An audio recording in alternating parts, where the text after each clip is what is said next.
Why are you entrusting our newborn baby to my sister every day? My husband's call interrupted my day. His usually calm voice was tinged with unexpected anger. Rapidly, I sought to dispel the misunderstanding. Our daughter is at home sleeping, I assure him. Surprised, his tone shifted. Really? He exclaimed. Confusion enveloped us both as questions arose. I'll speak with my sister-in-law to uncover the truth, I resolved. I reached out to my sister-in-law Marissa and uncovered a startling truth. Let me introduce myself. I'm Linda, married to Bob for 3 years, just a year younger than him. Our joy was recently doubled with the arrival of our daughter, Hannah. She's the epitome of cuteness, but being a first-time mom has its challenges. With my parents living far away, I didn't have the luxury of heading back home after childbirth. Since leaving the hospital, I've been navigating this new world solo. During the day, I must admit, I've been getting by largely thanks to Bob's unwavering support.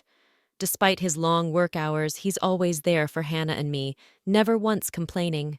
His gentle demeanor eases any parenting stresses I encounter, whether it's struggling to soothe Hannah to sleep or tending to her cries in the dead of night. His presence has been a lifeline, and I'm immensely grateful for it. So you can imagine my shock when he called, his voice laced with unexpected frustration. Linda, Mom just called me. What's going on? He demanded. Confused, I replied, Your mom? What are you talking about? Why would we leave our newborn with Marissa every day? His mention of Marissa caught me off guard. She's Bob's sister, residing just a short walk away with their parents. Marissa, working from home, also takes care of her mother, making her quite flexible with her time. My husband's critique persisted. Leaving a 3-week-old baby? I couldn't fathom doing that. Marissa hasn't cared for a baby before. I get that you're tired post-birth, but you should have talked to me before entrusting her to Marissa, he expressed, his worry palpable. His distress signaled that this was no ordinary misunderstanding. Wait, I'm lost. Marissa caring for a newborn?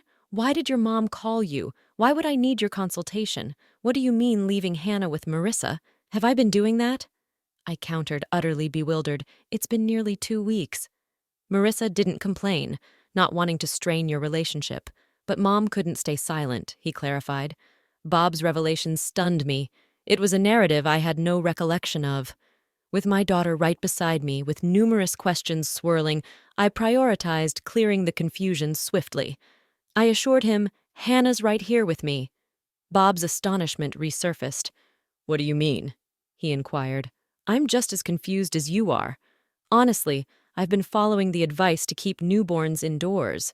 So, besides medical appointments, I haven't been anywhere. I haven't even visited your family's house, and it's been a while since Marissa came over after Hannah's birth, I clarified. Then whose baby is Marissa caring for? Bob pondered aloud. I wish I knew. Why would Marissa fabricate looking after our baby? Each question seemed to spiral into another, leaving us both puzzled. As the lunch break chimed through the phone, I made a decision. I need to speak with Marissa. I want to understand why she might concoct such a lie. If there's a misunderstanding and she thinks she's caring for Hannah, that's concerning. I'll also call Mom, I announced. Bob paused before expressing his regret. I'm sorry for doubting you. I was just really worried about Hannah. It's all right. You're concerned about Hannah, aren't you? Besides, when I told you she's right here, you didn't doubt me. You trusted me. I comforted him. After our call ended, I wasted no time dialing my sister-in-law's number. Marissa, do you have a moment? There's something I need to discuss, I started. Linda, I need to talk to you, too, Marissa replied. Marissa and Bob are close in age, which is why she's the same age as me. Despite being my sister-in-law, we've always had a good relationship, even growing up together when I was dating Bob. So it puzzled me why she hadn't mentioned anything about this situation. I couldn't fathom why she would fabricate such a story. Well, now's a good time, I started. Time for what? Marissa asked. Time to discuss, I replied.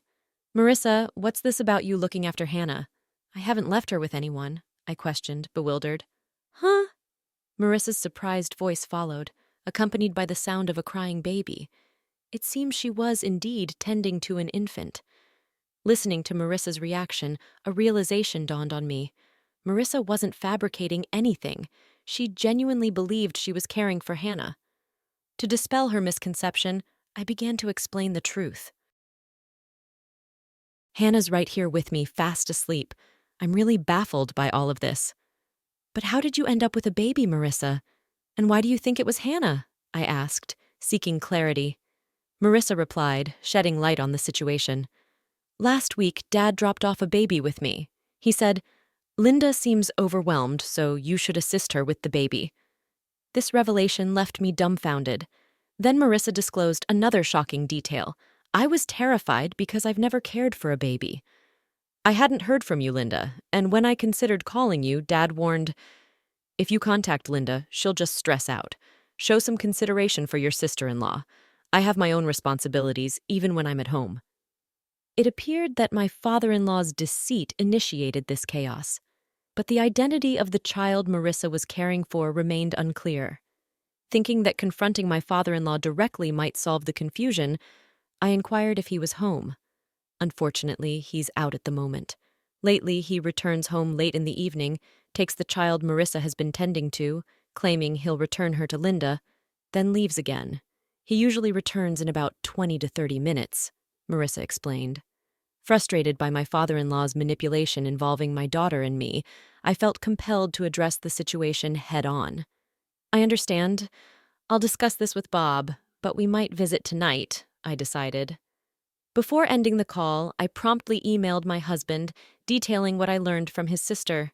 We should ask Dad directly, came the suggestion. So when Bob returned home, we made our way to my in-laws. Along the journey, Bob recounted his conversation with his mother. Mom was also quite upset to discover that the child she thought was her grandchild wasn't T. That's a significant shock, isn't it? He said. I didn't envision Hannah's first family gathering unfolding like this. It's quite a complicated situation, he elaborated.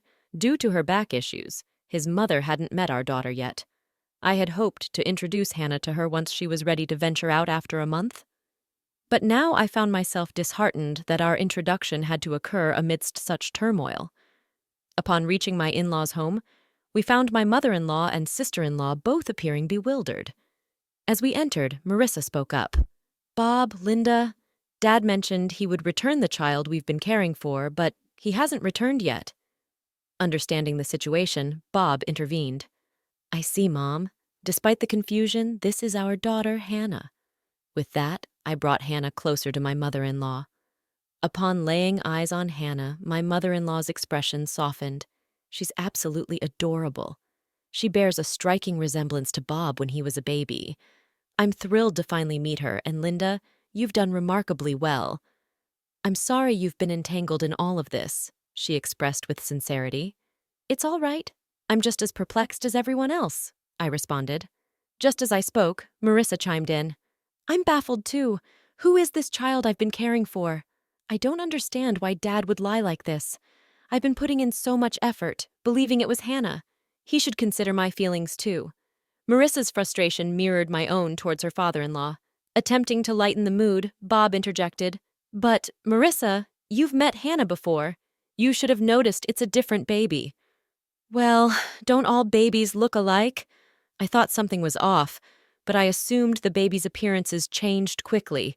Marissa hastily defended herself. At that moment, our father-in-law returned. I'm back. Wait, why are Bob and Linda here? Our father-in-law's panic was palpable. This deception stemmed from him. The rest of us shared disapproving glances, each silently accusing him.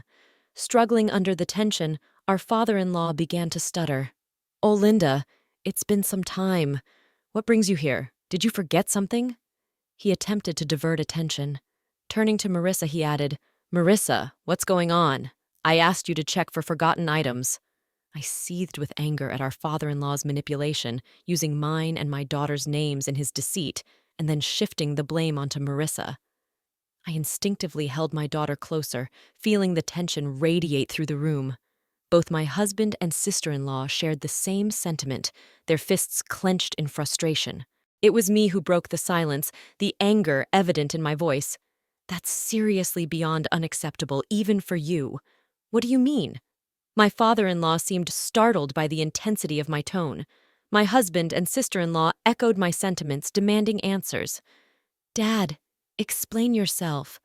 Linda has never left Hannah with anyone. Why would you fabricate such a lie? There must be a reason for someone to care for a stranger's newborn, right? That's correct. You manipulated me into caring for a child. Who is this baby? I'm terrified, even if it's my nephew, let alone a stranger's. I won't tolerate it anymore, Marissa interjected with rapid-fire conviction. My father-in-law was speechless while the three of us continued to glare at him, demanding the truth. However, my mother-in-law's reaction was different. She turned pale, murmuring, "No, it can't be. You're not still involved with her." Her words left my husband, sister-in-law, and me stunned. My father-in-law began to sweat, feigning innocence. "What? What are you talking about?" he stuttered, attempting to deflect. But my typically calm husband had reached his limit. "Dad, enough with the act. You've been playing dumb all along. Do you think you can deceive us? We know you've been lying about everything." "Just come clean," my husband declared. "Wait, Bob, please calm down." I attempted to intervene, but my husband persisted. "Dad, you've been manipulating Linda and Hannah to cover up your deceit, and you owe Marissa an apology. Caring for a newborn is a monumental responsibility, even if it's your own child. Consider how overwhelming it must have been for Marissa, who has never experienced parenthood before." Once he started, my husband couldn't halt his tirade. Despite whatever excuses our father-in-law might conjure, my husband remained steadfast. Perhaps realizing he couldn't evade the truth any longer, my father-in-law spoke softly, and then he confessed to the unbelievable truth. "That child is mine." At his admission, my husband's momentum dissipated, his mouth hanging agape in disbelief. Marissa and I were equally stunned into silence. It was my mother-in-law who shattered the quiet. Her voice quivered, tears brimming in her eyes. "I knew it. You're still involved with her. I was foolish to forgive you before." "Involved with her?" my husband queried, puzzled. In response, our father-in-law's complexion paled even further. Ignoring him, my mother-in-law continued, "He had an affair. It happened around the time you two were getting married, about 3 years ago. He promised me he'd never do it again, and I forgave him. But now, that's why I thought Hannah bore a resemblance to Bob. She's his flesh and blood, after all. I thought she was my true grandchild, unable to contain her emotions any longer." My mother-in-law broke into tears. Witnessing her distress only fueled my anger towards my father-in-law. My husband regained his composure, unleashing his wrath upon her father-in-law. "You're despicable, Dad. You not only deceived us, but betrayed Mom twice. How could you stoop so low? I can't fathom that someone like you is our father." Bob's outburst was followed by Marissa's incredulous response. "What do you mean by my child? Are you joking? You had a child with your mistress and left it with me? I can't believe this. How could you do something so despicable? I never want to see your face again." Despite the scathing remarks from his own children, our father-in-law merely chuckled and remarked, "Calm down. There's nothing we can do about what's already happened. The mistress didn't want to marry me or anything like that. She just didn't have any money, so she had to work. In the meantime, I had to take care of the child. I couldn't bear it, witnessing my father-in-law's callousness. I had enough. I've had enough. This isn't a laughing matter. A life has been brought into this world. Do you grasp the gravity of that at your age?" My father-in-law seemed taken aback, losing his balance and falling onto the ground. However, instead of offering assistance, Bob and Marissa hurled insults. "You worthless old man. You're no longer a father. I can't even stand the look at you. Get out of our sight," they exclaimed. Even faced with their fury, my father-in-law attempted to downplay the situation, saying, "Don't say such things." My lips tensed as I stared daggers at my father-in-law. "I no longer have the patience to tolerate someone like you." "Let's get divorced," I declared firmly. My father-in-law's smile vanished, his face contorting with wrinkles as he became serious. "But didn't you forgive me last time?" he pleaded. However, his attempt at manipulation was futile. "Yes, I forgave you for your infidelity, but I won't tolerate your disrespect any longer," I retorted. "Having you out of our lives brings peace to our home, then so be it. And as for my survival, I'll manage just fine without you," I added. As my father-in-law clung to my mother-in-law's feet, I watched him with disdain. Bob and Marissa mirrored my sentiments, their gazes cold and unwavering. It was evident that everyone in the room had reached their limit with my father-in-law. Marissa erupted in anger. I'll take care of Mom, so we'll be fine without you. But how do you plan to live? You've always relied on Mom for everything, from cooking to laundry. Marissa's words visibly rattled my father-in-law. He turned to my mother-in-law with pleading eyes. You wouldn't leave me, would you? We spent decades together. You can't imagine life without me, can you? However, his hopes were swiftly dashed as my mother-in-law shook off his clinging arm. Stop kidding yourself. How much do you need to degrade people to feel satisfied? Who would want to stay with a cheater like you? I'm filing for divorce right now. If you're so fond of her, why don't you go be with your mistress? My mother-in-law snapped, her voice firm and resolute. What? Wait, let's talk. We can fix this. That woman meant nothing to me. You're the only one I love, my father-in-law pleaded, clutching onto my mother-in-law once more. But he was met with another wave of Marissa's fury. Talking to someone who refuses to acknowledge their mistakes is pointless. We're leaving this place soon, and Mom is coming with us. Until we're gone, stay away from home, Dad. I never want to see you again, Marissa demanded, attempting to forcefully escort my father-in-law out. When he refused to budge, Bob had to physically drag him away. Please wait. Give me another chance. Just one more, my father-in-law pleaded until the very end. But his pleas fell on deaf ears as nobody paid him any attention.